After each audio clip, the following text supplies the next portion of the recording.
Man, this some good pie.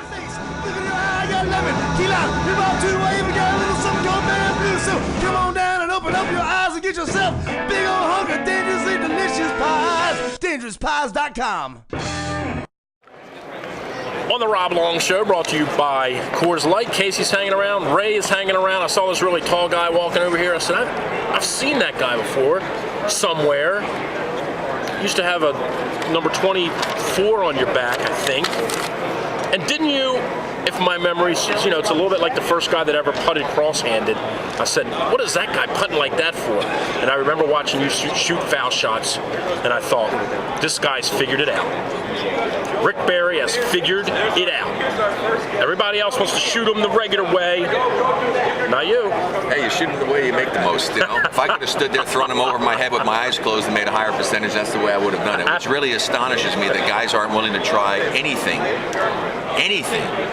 to shoot as high a percentage as you possibly can, because it's the only part of the game where nobody's trying to stop you from doing what you're trying to do. When Shaq was having all of his problems and late in his Laker run there, and he couldn't make them, would you ever watch the game and want to say, Shaq, put your pride on one side, bro? I tried to get him to do it. He actually was willing to do it. I spent time, because my wife ran all the women basketball programs for the United States for 12 years, and so I was at the Olympics in Seoul, the Olympics in Barcelona with the Dream Team, and in Atlanta, and I got to spend a lot of time with Shaq, and finally got him convinced to give it a shot. And he was willing to do it, but then the Lakers, Del Harris, who was the coach at the time, wouldn't hire me.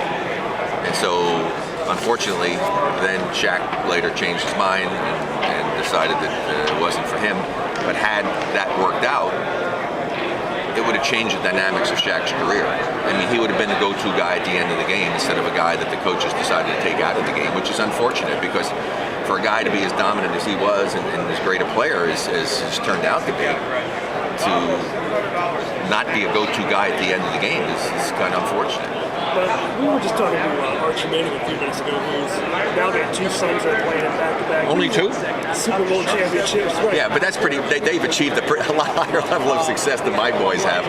But that is pretty remarkable, and I'm sure that he shakes his head sometimes in astonishment, because when your kids are growing up, you say, yeah, it'd be nice if they decided to play sports just to have some fun, and the fact that they would go on and follow in your footsteps and have careers that exceeded what your career was about, and he had a very successful career, is very, very unusual for that to happen. And of course, in my case, I should have had all four of my boys all played pro ball. My son Scooter should have made it as well. In fact, Kevin McHale and Larry Bird both told me, says, Rick, your son should have made our team. He was better than our #1 draft pick. But timing, as we know in life, is everything.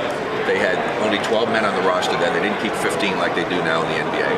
And they had 13 no-cut contracts, so my son had no chance to make the team. But he had a great career. He played until he was 40 years old over in Europe and all over the place, and unfortunately never got the chance to play in the NBA, and the other three did.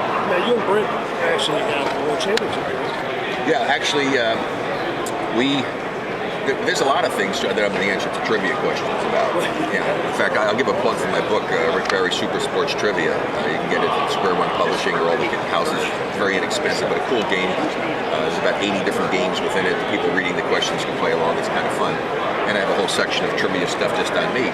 And certainly one of the things is that the first father in modern basketball, the first father to be on an NBA championship team, have a son on an NCAA championship team. It was myself and my son Scooter when he was on the Kansas team in '88. And then certainly with myself and Brent, being on a world championship team, we have a son on an NBA championship team. It's unusual also. But Brent's got two of them now, so very fortunate. And they may get a shot to get it this year. Because I still think that come playoff time, the Spurs are still the team to beat. They're the defending champs, and until somebody beats them, that's the team you got to go with.